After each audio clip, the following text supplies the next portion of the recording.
আমাদের জায়গা থেকে যদি আমাকে, জাবের ভাইকে, ইভেন ইনকিলাব মঞ্চের সবাইকে যদি আপনারা শহীদ করে ফেলেন, তাতেও আসলে শহীদ উসমান হাদির যে বিচার সেটা থেকে আপনারা বাংলাদেশের জনগণকে সরাতে পারবেন। এই আশঙ্কা থেকে যে কোনো মুহূর্তে আইডি চলে যাবে, যেহেতু এটা আমাদের দীর্ঘদিনের ইনকিলাব, আমার জুলাই আন্দোলন সবকিছুর আর্কাইভ, এই জন্য আমি ডিক্টিভেট করে রেখেছি এবং আগামী 2-3 দিনের মধ্যেই আমার আইডি সচল হবে, যেহেতু একটা আইটি টিম অলরেডি এটা নিয়ে কাজ করছে এবং যারা এই প্রোপাগান্ডাগুলো ছড়ায় তারা উদ্দেশ্যমূলকভাবেই ছড়ায়। সত্য মিথ্যা জানার তাদের প্রয়োজন পড়ে না, তাদের প্রয়োজন যে কোনো একটা মিথ্যা সমাজে এস্টাবলিশ করা, যাতে হচ্ছে যে কোনো উপায়ে,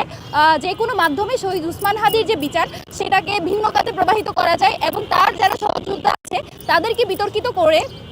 যারাই উসমান হাদি হত্যার বিচারের জন্য দাবি জানাবে তাদেরকে যাতে ইররিলেভেন্ট করা যায়।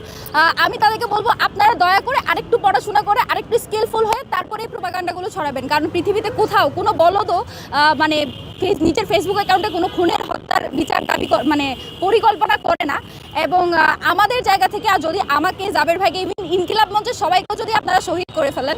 তাতেও আসলে শহীদ উসমান হাদির যে বিচার সেটা থেকে আপনারা বাংলাদেশের জনগণকে সরাতে পারবেন না।